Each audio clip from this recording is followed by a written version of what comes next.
नमस्कार बच्चों, स्वागत है अपने इस यूट्यूब चैनल रूपचंद टिक्की जीएस गुरु में। बच्चों, आज हम जो है हिंदी संबंधित महत्वपूर्ण क्वेश्चन लेके आए हैं। हिंदी व्याकरण संबंधित जो मोस्ट इम्पोर्टेंस है और किसी न किसी परीक्षाओं में बच्चों पूछा है। आपके चाहे आर हो या आर हो या यूपी साई हो या यूपी पुलिस हो या यूपी पीजीटी टीजीटी जो भी है, सब में जो है किसी न किसी परीक्षाओं में पूछा गया है और ट्रिक्स के माध्यम से हम बताएंगे। चलो देखते हैं बच्चों, पहला क्वेश्चन है कि जो है या रा ला वा किस प्रकार के व्यंजन हैं।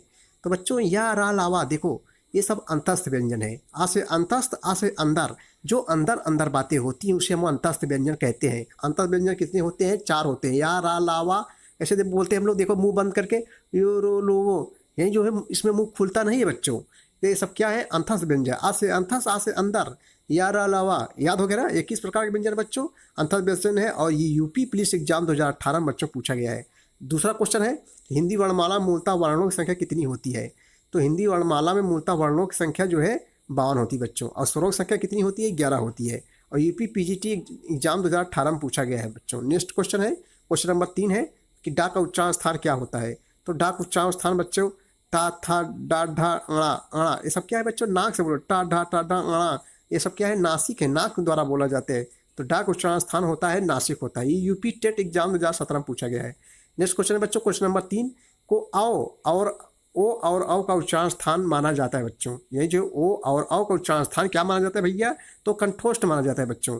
ये यूपी पीजीटी एग्जाम 2010 में जो है पूछा गया क्वेश्चन। नेक्स्ट क्वेश्चन बच्चों हम लोग देखेंगे जो है, नेक्स्ट क्वेश्चन है बच्चों कि जो है हिंदी वर्णमाला में स्वरों की संख्या कितनी होती है? अभी हमने बताया कि हिंदी वर्णमाला में स्वरों की संख्या जो है 11 होती है। कितनी बच्चों होती है? 11 होती है। यूपी बीएड एग्जाम 2004 में पूछा गया है।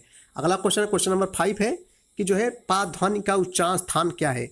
तो हम लोग जानते हैं पा फा ब भ म। तो ये बच्चों ये सब ओष्ठ व्यंजन, देखो यहाँ ओष्ठ का प्रयोग होता है। पा फ ब भ बोलते हैं ना हम लोग, ओष्ठ से बोलते हैं। तो ये सब बच्चों क्या है? ओष्ठ व्यंजन है। यूपी पीजीटी प्रवक्ता एग्जाम 2016 में वही क्वेश्चन पूछा गया है। नेक्स्ट क्वेश्चन बच्चों, क्वेश्चन नंबर 6 देखेंगे कि ए आए उ औ में कौन संयुक्त स्वर नहीं है?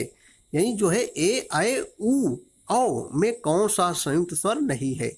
तो बच्चों बड़ा ऊ जो है संयुक्त स्वर नहीं है। ये यूपी एसएससी लोअर सब ऑर्डिनेट एग्जाम 2019 में पूछा गया है क्वेश्चन। अगला क्वेश्चन, क्वेश्चन नंबर 7 देखेंगे कि ई छोटी ई स्वर के उच्चारण में जीभ का कौन सा भाग आवश्यक है? यानी छोटी ई में स्वर के उच्चारण में जीभ का कौन सा भाग आवश्यक है बच्चों? तो अग्र भाग आवश्यक है। यूपी पीजीटी एग्जाम 2016 में जो है क्वेश्चन बच्चों ये जो है पूछा गया है। नेक्स्ट क्वेश्चन देखेंगे बच्चों हम लोग, क्वेश्चन नंबर 8 देखेंगे कि जो है ए का उच्चारण स्थान क्या है? ए का उच्चारण स्थान क्या है? तो कंठ तालब है। एक उच्चारण स्थान कंठ तालब यूपी एसएससी वीडियो एग्जाम 2015 में पूछा गया है। नेक्स्ट क्वेश्चन है क्वेश्चन नंबर 9, भाषा की सार्थक यानी लघुत्तम यानी छोटी इकाई बच्चों कौन सी है? भाषा की सबसे सार्थक यानी लघुत्तम छोटी इकाई कौन सी होती है बच्चों? ध्वनि होती है। और यूपी पीजीटी एग्जाम 2013 में पूछा गया है क्वेश्चन। नेक्स्ट क्वेश्चन बच्चों देखेंगे तो क्वेश्चन नंबर 10 है कि हिंदी शब्दकोश में जो है का के बाद कौन सी व्यंजन दिखाई देता है? ये जो है का के बाद कौन सा व्यंजन दिखाई देता है? तो छतरी वाला छा जो है दिखाई देता है। नेक्स्ट क्वेश्चन है बच्चों, क्वेश्चन नंबर 11 कि का खा गा जा फा किसकी ग्रहित ध्वनियाँ है? तो बच्चों ये सब अरबी और फारसी हैं। कौन कौन सी बच्चों? अरबी और फारसी हैं जो है। तो नेक्स्ट क्वेश्चन देखेंगे हम लोग।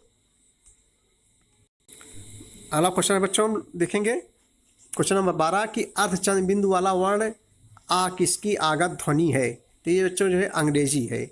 नेक्स्ट क्वेश्चन है क्वेश्चन नंबर 13 कि वर्णों की गणना के 2 आधार कौन से हैं बच्चों?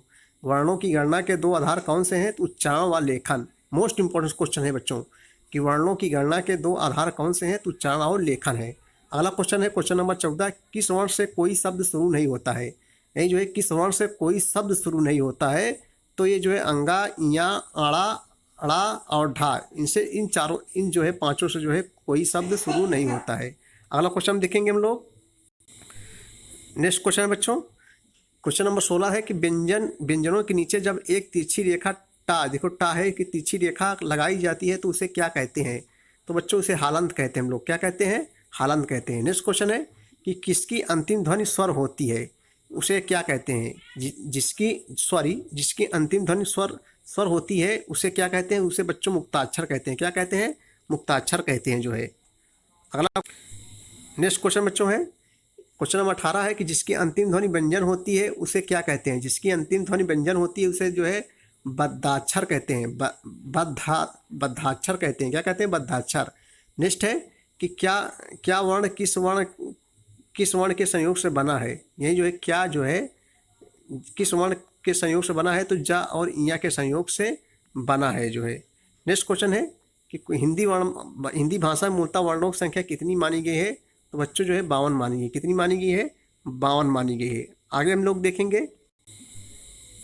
अगला क्वेश्चन है कि वर्ण शब्द का अर्थ होता है। वर्ण शब्द का जो अर्थ होता है रंग, जाति, अक्षर होता है।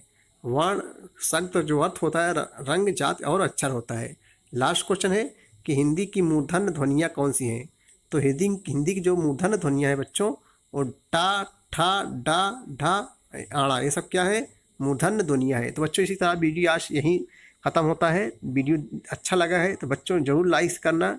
Thank you so much. जय हिंद, जय भारत।